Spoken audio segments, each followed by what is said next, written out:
भागवतामृतम प्रथम खंड पंचम अध्याय। विषय हमारा वही है, पांडव नारद संवाद, नहीं, यादव नारद संवाद। तो इसमें नारद जी ने पहले यह दिखाया कैसे कृष्ण की कृपा यादवों पर है। क्या लक्षण था उसका? हाँ, क्योंकि ऐसी कृपा है, ऐसी भक्ति है, ऐसी भक्ति प्रदान की कृष्ण यादवों को, उनको बस कृष्ण के अतिरिक्त तो कुछ सूझता ही नहीं है ना। यहां तक कि उनकी भोग की मोक्ष की वांछा भी समाप्त हो है ही नहीं है। और दूसरी ओर बता रहे हैं यादवों की क्या स्थिति है। ये दिखाया भगवान कैसे उनके वशीभूत हैं। पहले क्या दिखाया, भगवान के उनके वशीभूत होकर के उन पर कृपा कर रहे हैं। अब दिखा रहे हैं ये जो यादव लोग कैसे वशीभूत हैं। अभी देखा भगवान की ओर से दिखाया गया।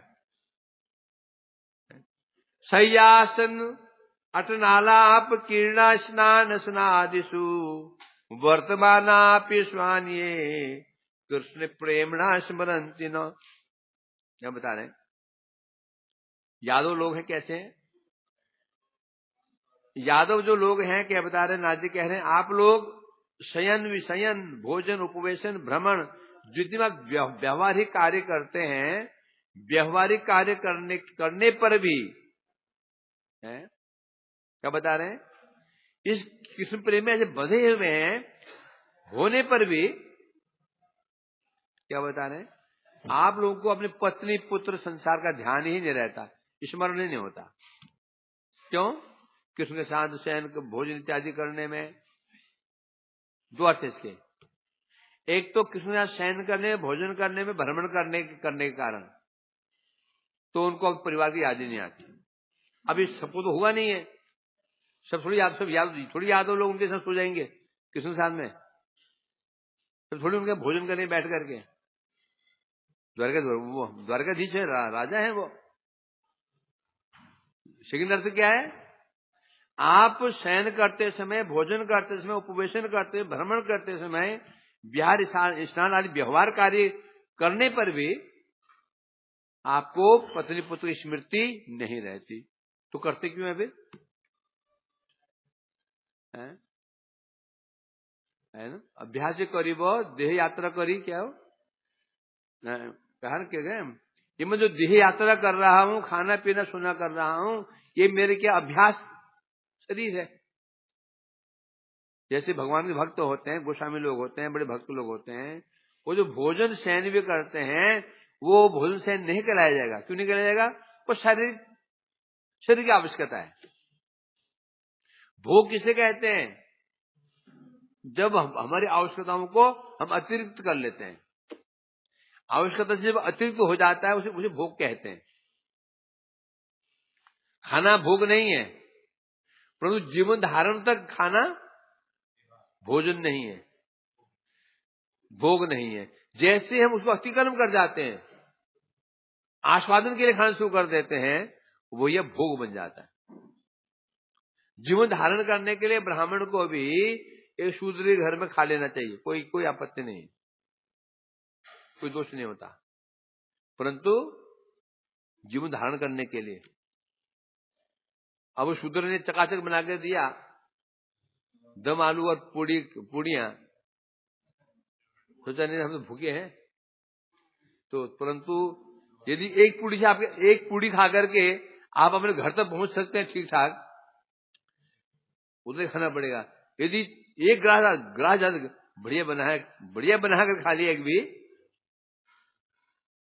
दोष लगेगा। बताया ना, ये है ना, ये खेलने में जो जाते हो आप लोग, यहाँ भिक्षे में जाते, गेहूं भिक्षे में जाया करते, गेहूं भिक्षे में, ये तुलागढ़ी, राजागढ़ी, तुलागढ़ी, टेटी गांव, आगे खेलने में जो शेरगढ़ वही। तो टेटी गांव से हम जा रहे थे, आगे मौजा का नंगला पड़ता है, बहुत दूर है। अब जो गेहूं कटते हैं उसमें सीजन कैसा होता है, तो गेहूं कटता है वो अप्रैल अप्रैल अप्रैल में करता है, अप्रैल मई में। उसमें गर्मी प्रचंड होती है। तो हम वहां से सुबह 7 बजे निकले, होते होते होते मतलब 3 घंटे, ढाई तीन घंटे रास्ता, पैदल 2.5-3 घंटे रास्ता था। तो रास्ते में गए तो गला सूख गया। मैं हो गया, एक तीर्थ महाराज, इसमें शुभानंद प्रभु नाम था, और प्रेम वल्लभ जी, जगमोहन जी, 4 लोग थे। तो प्यास लगी, एक कुएं में कुछ महिलाएं पानी भर रही थी, तो पानी पीने के लगे। तो बोला हम पानी आपको नहीं पिला सकते। बोला क्यों? हम लोग चमार लोग हैं, मतलब कि हम वो क्या बोलते हैं, जाटो नीच जाति के लोग, हम नहीं पिला सकते। आप तो पंडित लोग हैं। तो तीसरी बात बोले, अरे जब प्राण निकल रहे हो उसमें कहीं पिया जा सकता है। अभी तो याद है, पानी पी के आगे बढ़े तो तीसरी बात उसको पैर में बबूल कांडा बबूल चुभ गया, पार हो गया, बिल्कुल इतना गहरा चुभ गया, भयंकर कांडा चुभ गया, इतना बड़ा कांडा चुभ गया, वो पैर के अगले भाग में घुस गया। भयंकर स्थिति याद है, खून। हाँ खेत से है ना, खेत गेहूं कट गए थे, उसमें हम जा रहे खेत के बीच से। ये तो गेहूं ठूंठ होती है, बहुत तेज ठूंठ होती है, चुभती पैरों में, चप्पल पार कर जाती है। तो अभी याद है मेरे को वो ये करके कि भोजन तो भोग भी तभी संभव जब है, जब हमारी आवश्यकता जब अधिक हो जाता है तो भोग कहते है ना। यथा योग्य, में क्या बोला, क्या यज्ञ चेतु कर्मसु युक्त आहार विहारस्य युक्त चेतु कर्मसु, है ना। होना क्या चाहिए, युक्त आहार विहारस्य युक्त चेतु कर्मसु। आहार युक्त कहने से जितना आवश्यकता है, आहार विहार भोजन सब उतने होना चाहिए। एक्स्ट्रा जब हो जाता है तो फिर उसको भोग कहते हैं। क्या कहते हैं इसको? भोग कहते हैं। तो ये कह रहे हैं ये यादव लोग हैं, भोजन के समय, शयन के समय हैं दैहिक क्रिया कर रहे हैं, करने पर भी चित्त कहां लगा हुआ है? कृष्ण में लगा हुआ है। इसलिए स्त्री पुत्र परिवार क्या हुआ, उनके होश ही नहीं है। सिद्ध हो जाता है, क्या सिद्ध हो गया है, जो यादव लोग हैं उनका चित्त केवल कृष्ण में लगा हुआ है, बस कृष्ण छोड़ करके कुछ जानते ही नहीं। एक हो चुका था, जैसे कि पद्म पुराण के कार्तिक महात्म्य में एक संवाद है, कृष्ण सत्यभामा संवाद, श्री कृष्ण सत्यभामा संवाद। ये कहां पर है? पद्म पुराण के कार्तिक महात्म्य में। उसमें कृष्ण कह रहे हैं, किसे कह रहे हैं? सत्यभामा जी कह रहे हैं, हे भामिनी, है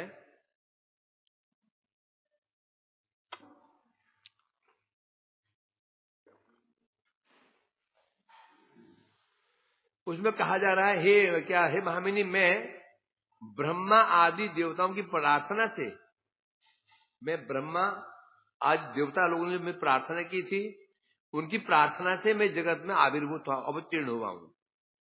और जो यादव है ना, ये यादव भी मेरे साथ ही अवतीर्ण हुए हैं, ये यादव मेरे साथ अवतीर्ण हुए हैं, मेरे नित्य परिकर हैं ये। अतः ये कौन है? ये मेरे निजजन हैं और मेरे समान ही हैं, सदैव मेरे प्रिय, मेरे समान गुणशाली है। यादव को सामान्य नहीं है, भगवान के परिकर हैं वो, और भगवान के परिकर भगवान के समान ही होते हैं। आए ना क्या? नित्य सिद्धा मुकुंदवत, जो परिकर नित्य सिद्ध होते हैं और भगवान के समान गुणशाली होते हैं। तो इसलिए सिद्ध हो जाता है यादव कोई साधारण नहीं, भगवान के निजजन है ये। जब निजजन है तो स्वाभाविक है उनकी मोहमाया संसार में हो ही नहीं सकती। ये सामान्य साधक भजन करते करते ऊपर उठ जाता है तो मोहमाया से ऊपर उठ जाता है, वो देह देह सब समाप्त हो जाता है? जबकि हमारा ये कि हमारा क्या है, हमारे ये देह क्या, वो हमारा देह औपाधिक देह है, और परिकर वो देह उपाधिक नहीं है। वो क्या है? शुद्ध देह, शुद्ध सत्व में देह उनका, हमारा देह उपाधिक है। अब प्रसंग वही चला शुरू वाला है। अब यहां महाराजा उग्रसेन की महिमा गान कर रहे हैं। सुबेरे भी ये क्या ना, सुबेरे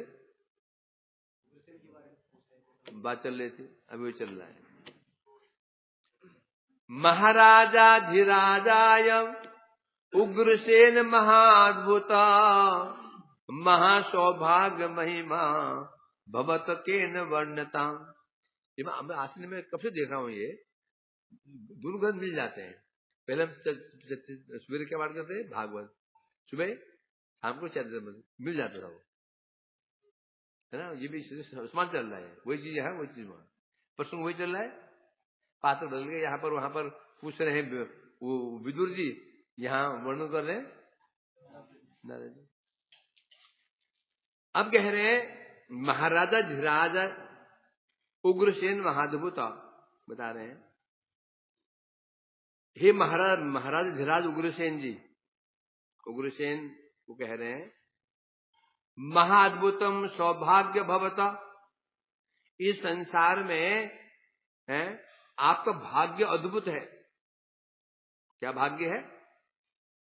कैसे, क्या भाग्य है? भाग्य यह है कि जगत में आप कृष्ण के कृपा पात्र रूप में प्रसिद्ध हैं। जो प्रसिद्ध है कि आपके ऊपर कृष्ण की बड़ी कृपा है, तो आपके ऐसा अद्भुत सौभाग्य की महिमा का वर्णन केन वर्णता भवता, आपकी जो महिमा है सब कृष्ण की आप पर बड़ी कृपा है, तो आपकी महिमा का वर्णन केन, कौन वर्णन कर सकता है? क्या महिमा है? कृष्ण की कृपा क्या है इन पर? कृष्ण की कृपा क्या है ये उग्रसेन के ऊपर? सुबह आया था ना, अभिषिंच शतपत्रम, कृष्ण ने स्वयं इनका अभिषेक किया था। याद है सुबह? मतलब ये कब कहा था मैंने?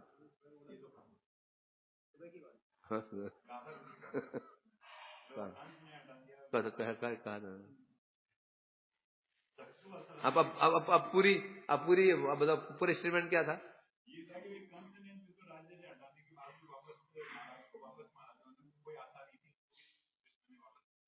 देख कल का असर हुआ।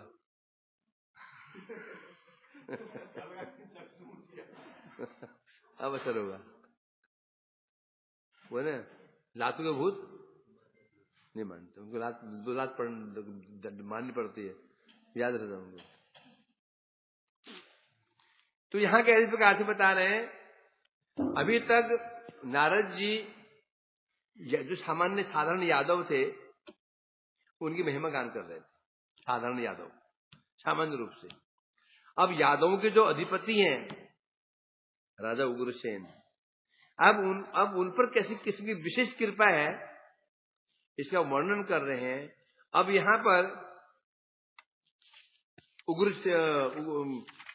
दुर्व संबंध क्या रहा? उग्रसेन बहुत श्रेष्ठ है, श्रेष्ठ उग्रसेन की नारद जी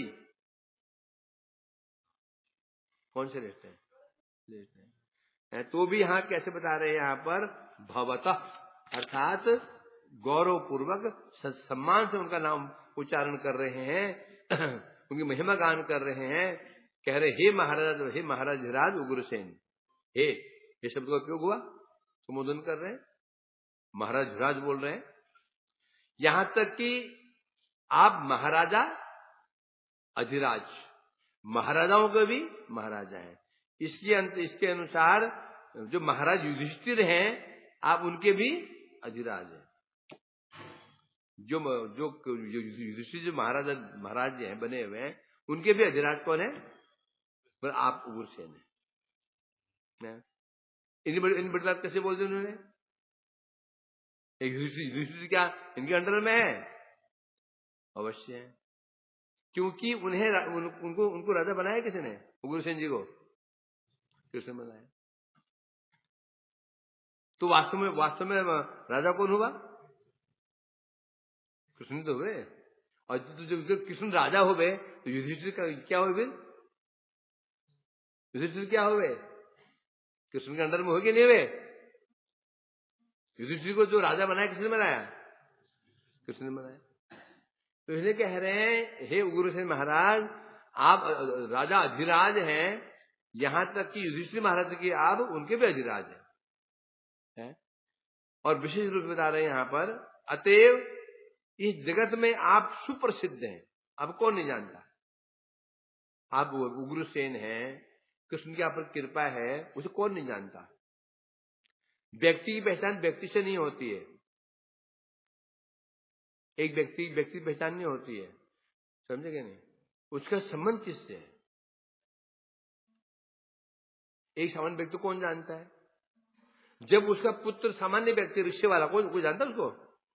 उसका पुत्र यदि बहुत बड़ा कोई डिस्ट्रिक्ट मजिस्ट्रेट बन जाता है, बहुत बड़ा ऑफिसर, फिर उसको दुनिया जानती है। जानती नहीं जानती है? कैसे जानती है? उसके लड़के के कारण जान रही है उसको, जानती है ना। उसी प्रकार से पुत्रों को नहीं जानता। पिता जो उच्च पदवी पे है तो पुत्र को हर को जानते हैं। तो इसलिए यहां कह रहे हैं, यहां पर महाराज उग्रसेन जी आप सुप्रसिद्ध हैं। क्यों सुप्रसिद्ध हैं? क्योंकि आपके ऊपर कृष्ण की बड़ी कृपा है ना। भक्तों की महिमा क्यों होती है? भक्तों की महिमा क्यों होती है? क्यों भक्त है? अभी तो अब तुम्हारी कोई महिमा है क्या? तो कौन पूछता है? हमें कौन पूछता है? पूछ रहा कोई? पूछते हमारे जैसे लूले काने? और कौन पूछ रहा है? परंतु एक दिन ऐसा आएगा, दुनिया तुमको पूछेगी। कब पूछेगी? जब तुम भक्त बन जाओगे। भक्त मतलब क्या हो गया? तो पूजा वस्तु किसी हो रही है?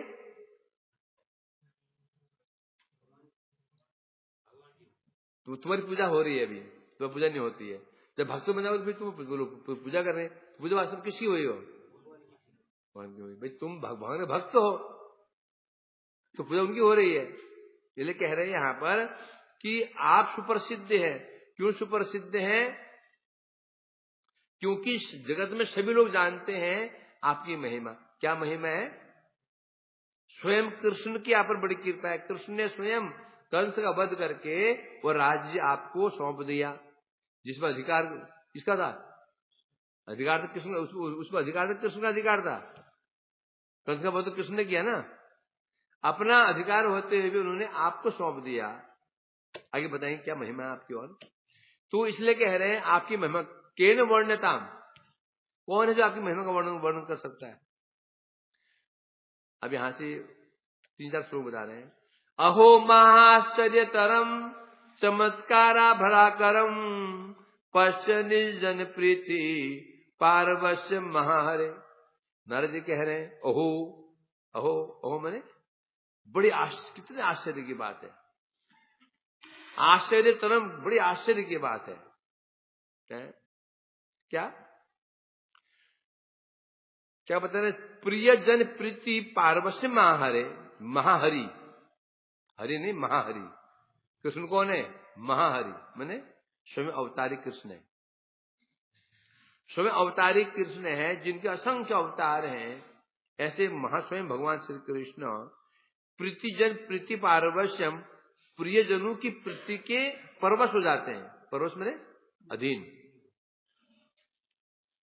बता रहे देखो तो देखो, पश्चिम मतलब देखिए तो क्या है? भगवान कृष्ण, जो भगवान श्री कृष्ण है, प्रियजनों की प्रीति, जो उनके प्रियजन भक्त हैं, उनके प्रेम के ऐसे परवश, कैसे परवश हो जाते हैं? बोलते हैं कैसे हो जाते हैं? चमत्कार पूर्ण है। जब वो अपने भक्तों की जब प्रीति के वशीभूत हो जाते हैं, ये चमत्कार जनक है, चमत्कार पूर्ण है। चमत्कार किसे कहते हैं? जो ऐसी चीज हो जो पहले नहीं देखी गई हो, चमत्कार है ना। वही जो पहले देखा है तो चमत्कार नहीं कहते उसको। अर्थात जैसे कृष्ण की कृपा, कृष्ण जैसे वशीभूत हैं, उग्रसेन महाराज के वशीभूत हैं, तो ये चमत्कार पूर्ण है। क्योंकि कृष्ण कौन है? महाहरि। क्योंकि आप बताएंगे, क्योंकि आदेश पालन कर रहे हैं। आदेश पालन करना बड़ी बात नहीं है, बर्तन मारना बड़ी बात नहीं है, झाड़ू मारना बड़ी बात नहीं है। बड़ी बात क्या है? बड़ी बात यह है कि झाड़ू कौन मार रहा है, बर्तन कौन मार रहा है, रसोई कौन बना रहा है। बड़ी बात यह है। शिव पर झाड़ू मारे और तुम हम झाड़ू मारे, कौन बड़ी बात है? हम है ही जिलाई, औकात ही नहीं झाड़ू मारने की।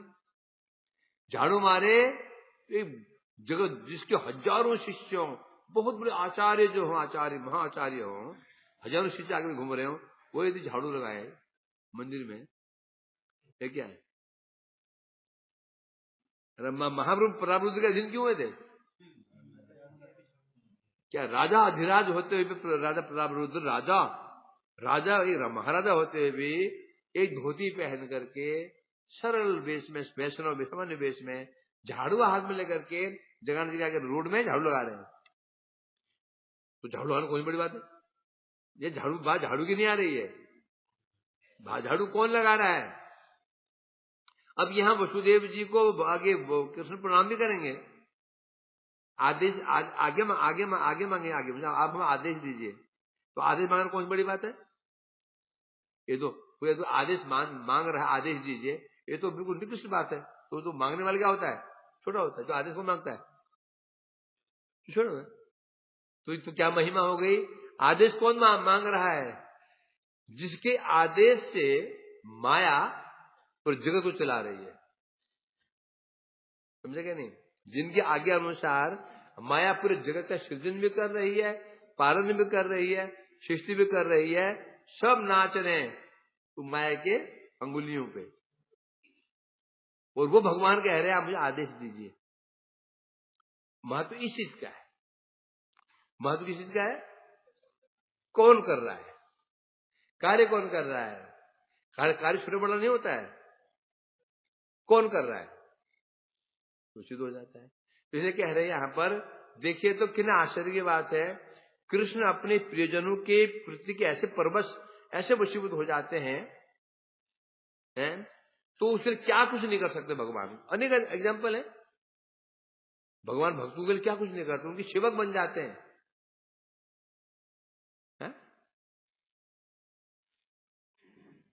आए ना, कौन थे?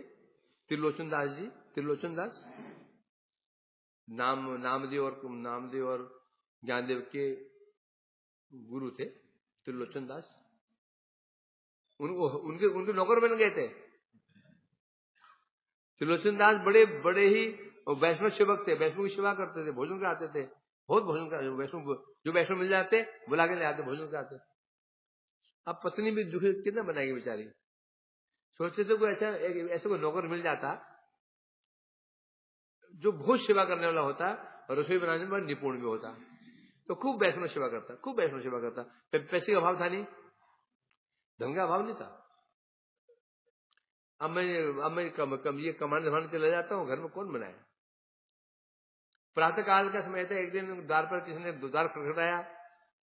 द्वार पर बाहर एक 15-16 साल का एक लड़का खड़ा है, फटे हाल है, कपड़े फटे हुए, सामान्य गरीब था। बोला बेटा कौन है? बोला मैं काम की खोज कर रहा हूं, मुझे काम चाहिए, कुछ काम चाहिए। काम चाहिए क्या जानते हो? मैं बहुत अच्छा रसोईया हूं। और नाम क्या है? अंतर्यामी। जो भोजन करने वाले सामने बैठा रहता है ना मेरे सामने, मुझे इसको उसी इच्छा जान करके मैं रसोई बनाता हूँ। मुझे क्या पसंद है मैं बना देता हूँ। बड़ा खुश हुआ। अरे मैं तो ये खोज रहा था कोई नौकर मिल जाए, ये घर बैठे बैठे मिल गया है, तो ठीक है हम नौकरी पे रखते हैं। तो उसने बोला इसका तो जो वेतन लोगे, जो क्या बोलते तनख्वाह, वेतन क्या लोगे? बोले वेतन कुछ नहीं, फ्री।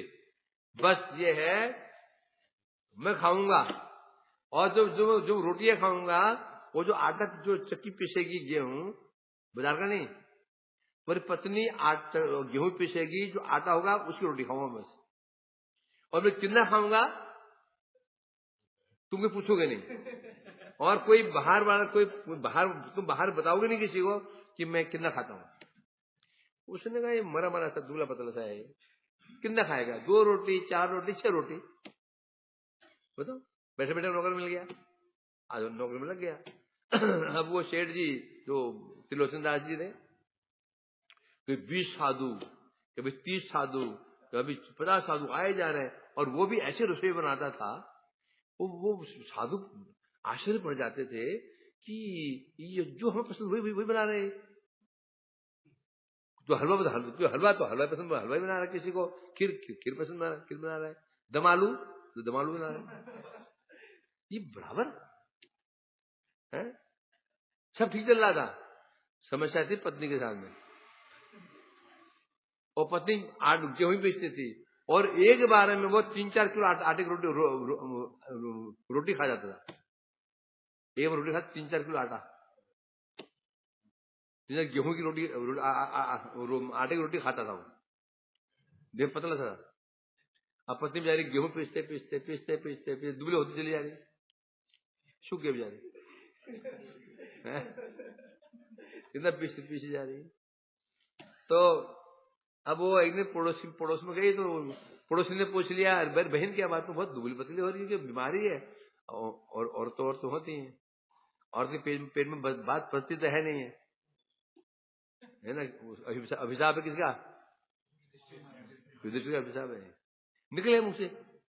और दुखी भी थी। जब दुखी होते हैं ना, कोई थोड़ा हमें कोई सांत्वना देता है तो मुंह से सब निकल जाता है।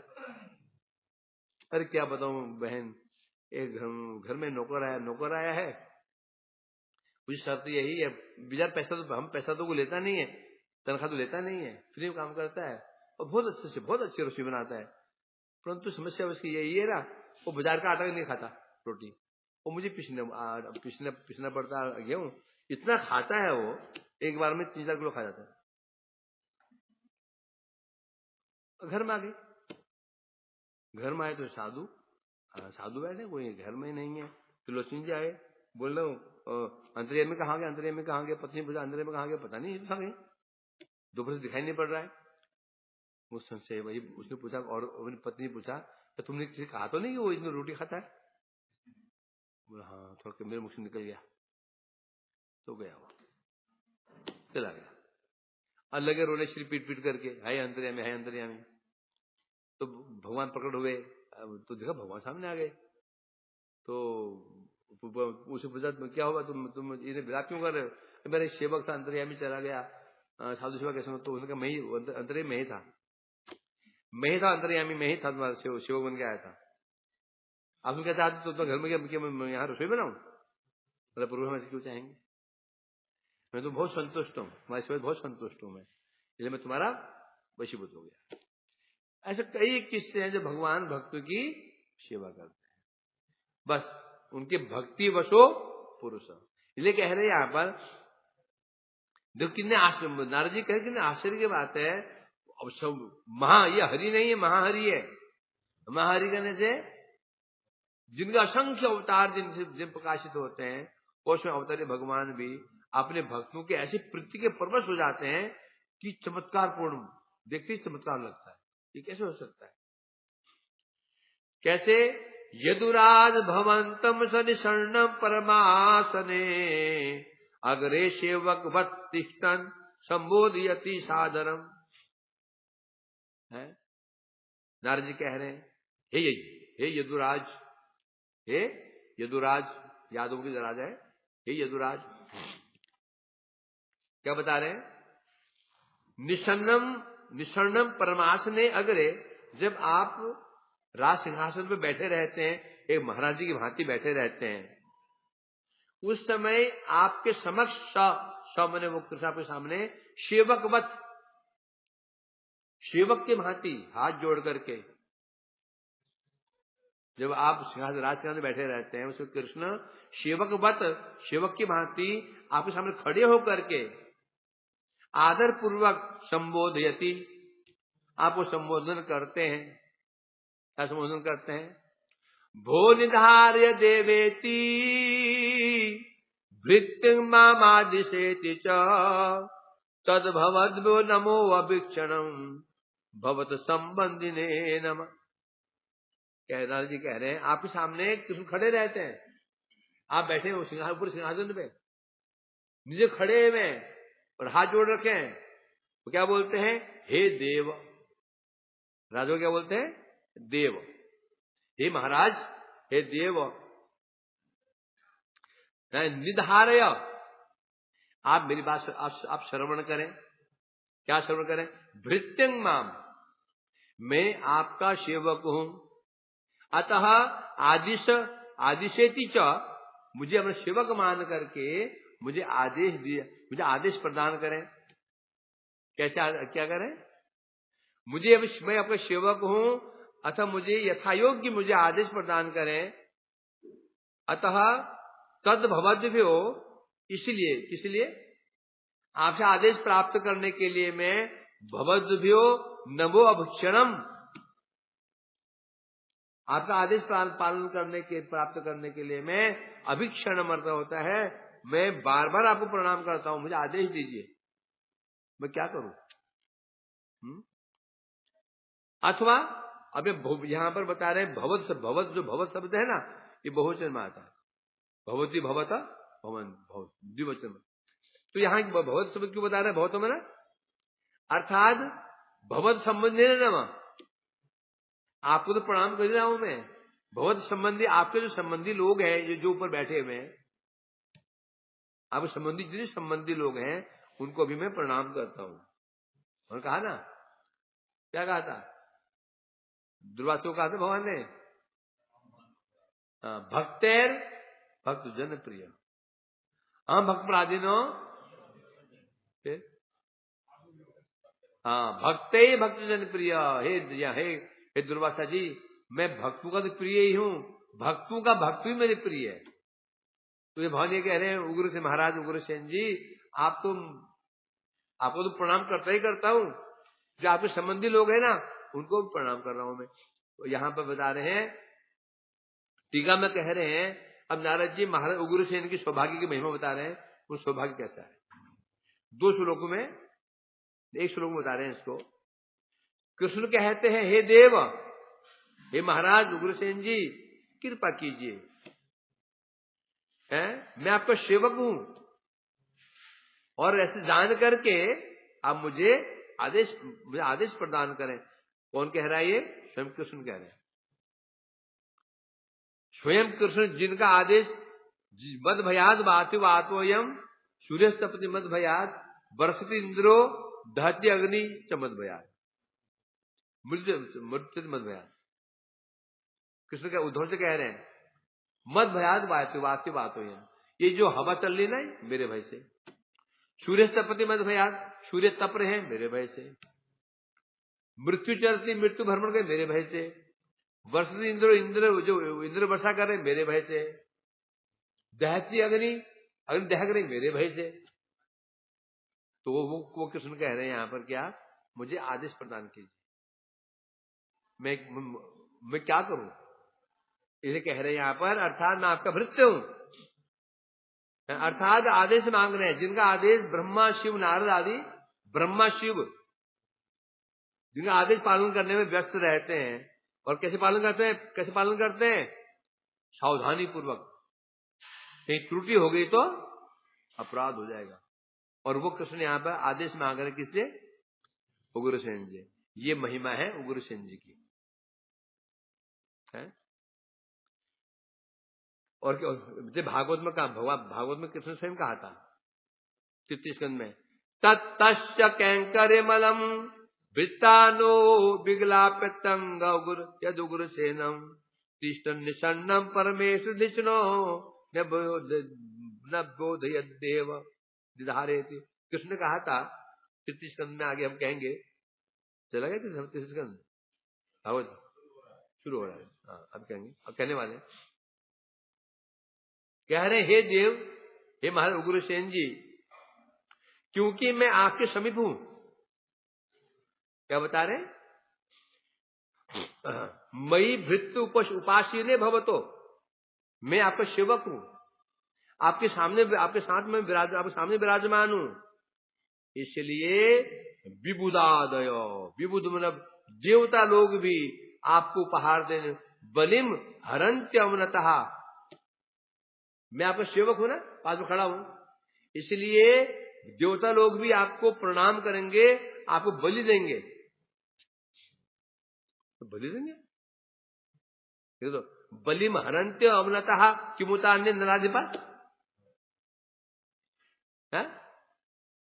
मैं आपके पास में खड़ा हूं, आप सेवक के रूप में खड़ा हूं, तो विबुधा मैंने देवता, तो देवता को नतमस्तक होकर आपको बलि बने उपहार।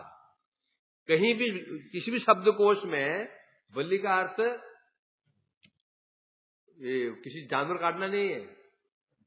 बलि के शब्द का अर्थ होता है उपहार, फल फूल नारियल, इसको उपहार कहते हैं। गुरु को बलि देनी चाहिए, उपहार देना चाहिए। राजू बलि बलि बलि शब्द बलि का अर्थ होता है उपहार। इसका अर्थ घुमा दिया और बगैर काटने शुरू कर दे। नर बलि, पशु बलि,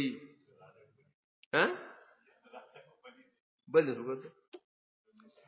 तो बता रहे हैं यहां पर अवनतः, कौन? देवता, देवता भी आपके सामने अवनत झुकाकर आपको उपहार देंगे। किम उतान्य, तो फिर जब देवता लोग उपहार देंगे तो किम अन्यथा नराधिपा, फिर जो नराधिप राजा लोग तो बात ही क्या, अर्थात देवता भी आपको नतमस्तक होकर उपहार देंगे, राजाओं की बात ही क्या है। ये कौन कहा था? कौन कह रहा था? कृष्ण कह रहे थे उग्रसेन जी को, मैं आपके चरणों में बैठा हूं ना सेवक के रूप में, अब देवता भी आपको उपहार देंगे, राजू की बात क्या। अतः आप निसंकोच राज्य ग्रहण कीजिए। उग्रसेन ने कहा होगा ना, कृष्ण देखो मैं तो वृद्ध हो चुका हूं, मैं वृद्ध हूं। अब जब वृद्ध व्यक्ति राज्य क्या चलाएगा? कौन मुझे डरेगा? राजा निर्बल हो, शत्रु भी आक्रमण कर देता है, तो कृष्ण कह रहे चिंता मत करो, आप सिंहासन में बैठ जाइए, मैं आपके सेवक के रूप में खड़ा हूं।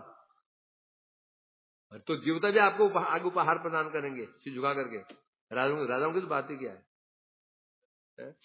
ये कह रहे हैं यहां पर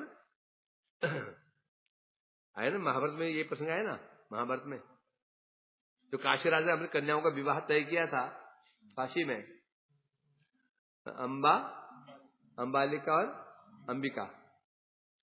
तो उन्होंने हस्तिनापुर को निमंत्रण नहीं दिया, कुछ चिढ़ थी, उनका अपमान करने के लिए निमंत्रण दिया ही नहीं। उद्देश्य क्या था? अपमानित करना। भीष्म ने क्या किया? अकेले पहुंच गए और तीनों को हरण करके ले आए सबके सामने। तो हस्तिनापुर जो बलवान था, किसके कारण था? भीष्म के कारण बलवान था। ये कह रहे हैं यहां पर, कृष्ण कह रहे हैं मैं आपका सेवक हूं ना, आप चिंता क्यों कीजिए, आप चिंता मत कीजिए, आप सिंहासन संभालिए, बाकी सब मैं देख लूंगा। तो यहां इसलिए उद्धव ने भी कहा था विदुर से, वही प्रश्न चल रहा, उद्धव ने विदुर से कहा था, तो शुरू चल रहा हमारा कहा था ना। तो यहां बता रहे हैं क्या कहा था कि जिस प्रकार कृष्ण ने राजा उग्रसेन की दासता स्वीकार की थी, उसको स्मरण करके मेरे दासों का मन दुखी हो जाता है। उद्धव जी कह रहे हैं कृष्ण ने जैसे उग्रसेन की दासता स्वीकार की थी, हाथ जोड़ रहे थे, आदेश पालन कर रहे थे, उसको स्मरण करके मेरे जैसे दासों का मन दुखी हो जाता है। जो स्वयं दास है, उद्धव जी कौन है? विदुर जी कौन है? उद्धव जी कौन है? स्वयं दास है। अब उनका प्रभु किसके आगे हाथ जोड़े, आदेश पालन करे, तो कष्ट किसको होगा?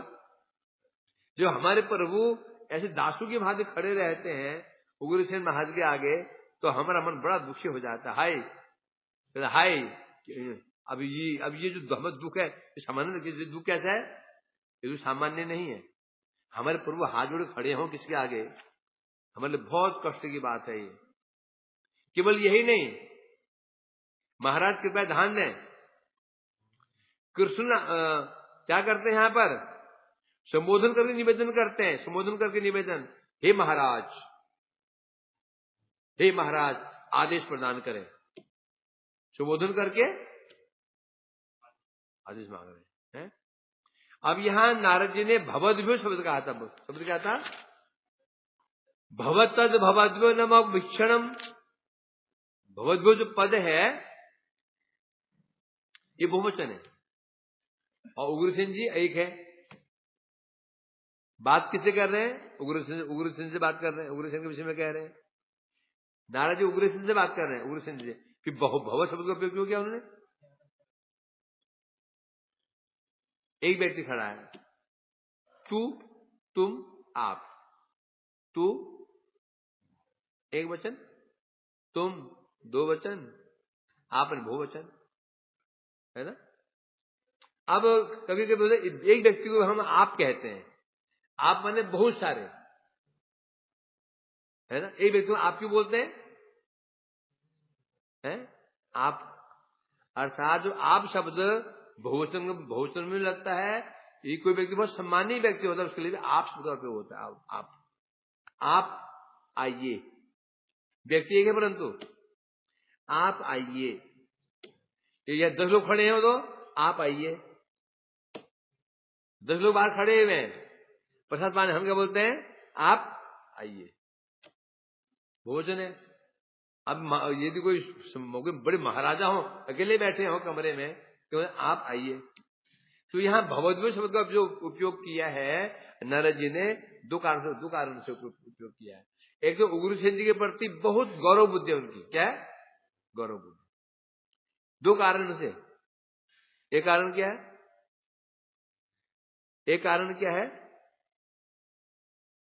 रिश्ते के अनुसार उग्रसेन कौन लगते हैं? कृष्ण क्या लगे? कृष्ण क्या नाती लगे उग्रसेन जी के। और दूसरी ओर पद के अनुसार राजा भी है ना? इसलिए कह रहे हैं यहां पर, इसलिए अथवा ये कह रहे हैं भवद्भ्यो का अर्थ ये हुआ, यादव जैसे उग्रसेन जी है, वहां वसुदेव जी महाराज बैठे हुए हैं, देवी रोहिणी बैठी हुई है, देवकी सब बैठे हुए हैं, जो उनके पूज्य लोग हैं, सबको कह रहे हैं मैं आप सबका दास हूं, मैं आप सबका दास हूं, आप मुझे आदेश प्रदान करें। अर्थात मैं केवल उग्रसेन जी का नहीं, जितने भी यहां श्रेष्ठ लोग, मैं सबका दास हूं। उग्रसेन जी हो गए, वसुदेव जी हो गए, देवकी देवी हो गई, उधर रोहिणी देवी हो गई, और जो बलदेव जी आदि जो थे, अक्रूर जी, सब पूज्य हैं कृष्ण के, श्रेष्ठ होंगे। इन्हें कहने इसलिए लगाया है भवद्भ्यो, यहां लगा हुआ है। अर्थात हे उग्रसेन जी, जिनके साथ आपका संबंध है, उन महात्माओं को मेरा प्रणाम है। तो यहां जो नारद जी प्रणाम कर रहे हैं, किन्हें प्रणाम कर रहे हैं? किन्हें प्रणाम कर रहे हैं? संबंधियों को नहीं, महात्माओं को प्रणाम कर रहे हैं। पर महात्मा शब्द कहां जाए? इस श्लोक में महात्मा शब्द है ही नहीं है, महात्मा तो शब्द है ही नहीं। क्यों बोला इसमें महात्मा? क्योंकि उग्रसेन जी महात्मा है। महात्मा के मित्र क्या होंगे? महात्मा ही होंगे। जो साधु के व्यक्ति, साधु के मित्र साधु ही हुआ करते हैं, दुष्ट नहीं होते हैं। उग्रसेन महात्मा इसलिए कहते हैं आपके जन संबंधी से महापुरुष हैं, मैं सबको प्रणाम करता हूं। तो यहां से क्या दिखाई पड़ रहा है? भगवान की महिमा में ही प्रवेशित हो रही है।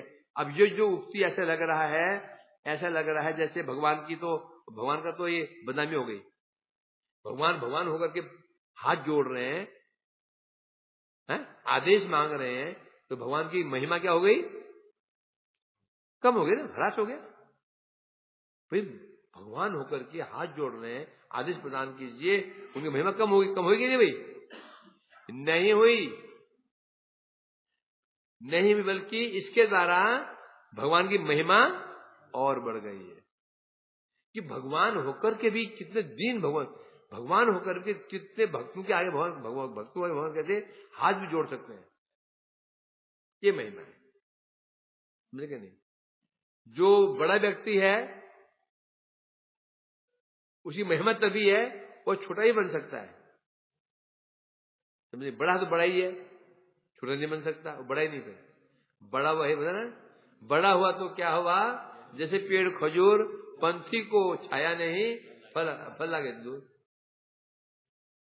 कबीर क्या है? रहीम क्या है? रहीम का होना चाहिए। कबीर क्या है? तो तू कहां पढ़ा है? तूने कहां पढ़ा? कबीर साखी में लिखा हुआ है, एक ग्रंथ कबीर जी का नाम कबीर साखी, उसमें लिखा है। क्या लिखा? बड़ा हुआ तो क्या हुआ? जैसे पेड़ खजूर, पंथी को छाया नहीं।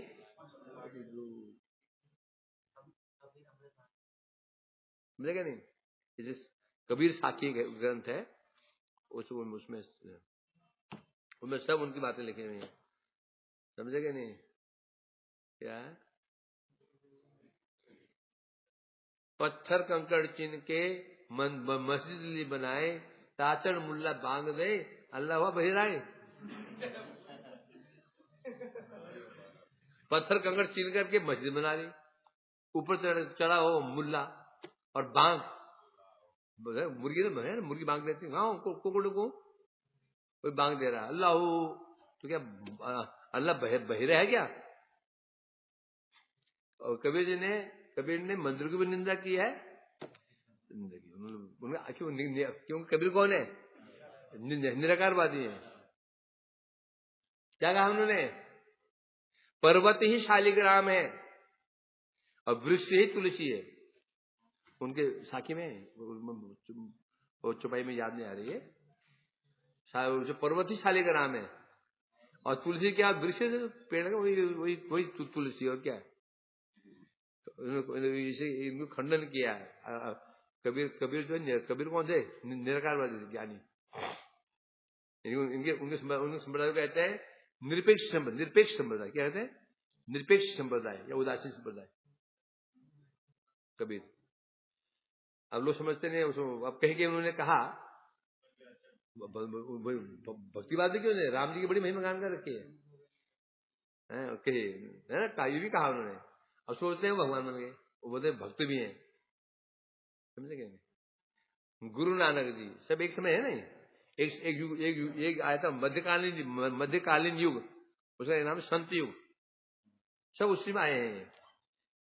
सूरदास जी, कबीरदास जी, तुलसीदास जी, मीराबाई जी, तुकाराम जी और रहीम जी, रसखान जी और महाप्रभु जी, ये सब उसी समय आए हैं। इसको मध्यकालीन युग, उसका इतिहास में उसको संत युग के नाम से जाना जाता है। इसको हम पढ़ते थे महाप्रभु को, तो अभी याद हो इतिहास में नाम का है ना चैप्टर था, उसके ऊपर एक चित्र था ब्लैक एंड व्हाइट, ऐसे हाथ किया हुआ है ना, तो चित्र था। तो उसमें हम क्या मानते थे? महापुरुष संत साधु संत है बस। हैं? घर में, आप घर में थे? हुआ तो भारत में थे, भारत में ना इंग्लैंड में, इतिहास तो वही है ना। तो इसे कह रहे हैं यहां पर, इनमें कुछ भक्त हुए हैं, कुछ ज्ञानी हुए हैं। तुलसीदास जी, सूरदास जी, रसखान जी, तुकाराम जी, मीराबाई जी, ये भक्त श्रेणी में है। रहीम, कबीर और तुम्हारे ये सिखों कौन है? सिखों के गुरु नानक जी, ये सब है ज्ञानी संप्रदाय के लोग हैं, निराकारवादी हैं।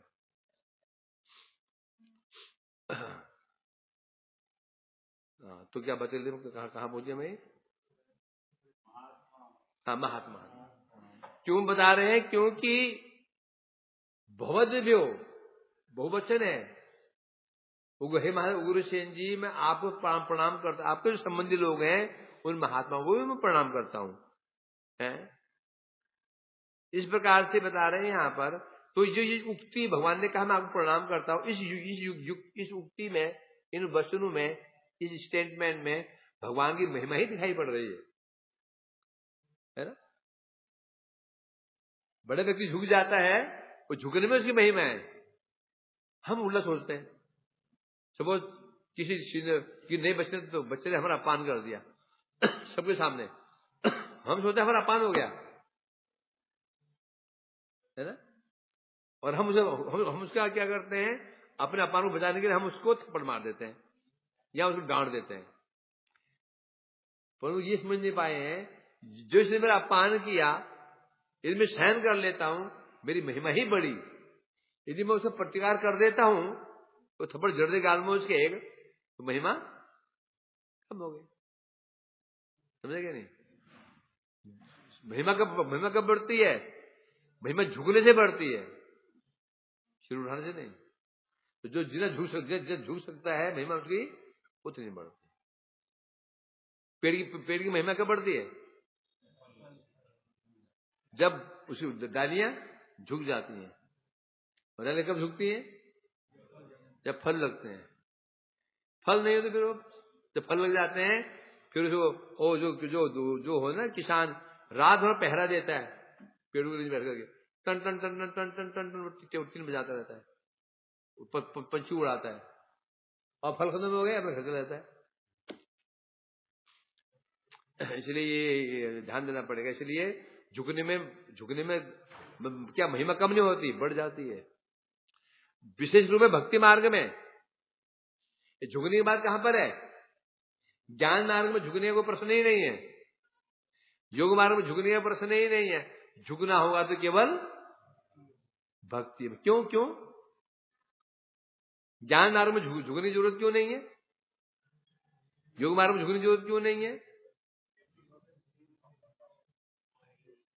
बोले क्यों? क्योंकि भक्ति मार्ग में अनुगत्य ही भक्ति का प्राण है। भक्ति प्राण क्या है? अनुगत्य प्राण है। भक्ति में से अनुगत्य निकल जाए, भक्ति 0/0। ज्ञान मार्ग में अनुगत्य की आवश्यकता नहीं है, क्योंकि सब बुद्धि पर डिपेंड करता है। योग मार्ग अपनी चेष्टा पे, ज्ञान मार्ग बुद्धि पे, कर्म मार्ग चेष्टाओं पे। भक्ति मार्ग में ना बुद्धि चलेगी, न बल चलेगी, न चेष्टा चलेगा, न रुपया चलेगा। वहां तक क्यों चलेगा? अनुगत्य। नाक रगड़ो, नाक रगड़ने पड़ेगी। नाक जो जितना नाक रगड़ सकता है, जिसकी नाक जितनी छोटी हो गई समझो ये पहुंच गया है। नाक ऊंची है हमारी तरह तो इसमें कुछ नहीं है। नाक छोटी होनी चाहिए, रगड़ के तो रगड़ेंगे अगले कोई नाक रगड़ोगे तो क्या वो नाक छोटी सी होगी। अभी कोई नाक रगड़ोगे वैष्णव हो गए, अगले दिन नाक कैसे मिलेगी? छोटी छोटी छोटी नाक मिलेगी इतनी सी। तो समझाओ ये खुद नाक रगड़ी है पूर्वजन्मों में। नाक हमारी ऊंची आ गई, ये नाक रगड़ी नहीं। कल से नाक रगड़ना शुरू कर दो, समझे नहीं? वैष्णव को आगे हम ये सिर कटा सकते लेकिन नाक रगड़ सकते नहीं। सिर कटा सकते हैं, नाक रगड़ सकते नहीं। कर सकते क्या? सिर कट जाए, नाक नहीं रगड़ सकते। जगत जो लड़ाई किसके लिए है?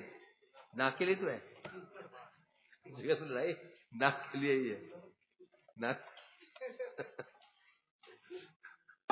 हरे कृष्णा कृष्णा कृष्णा हरे हरे, हरे राम राम राम हरे। निताय गौर देव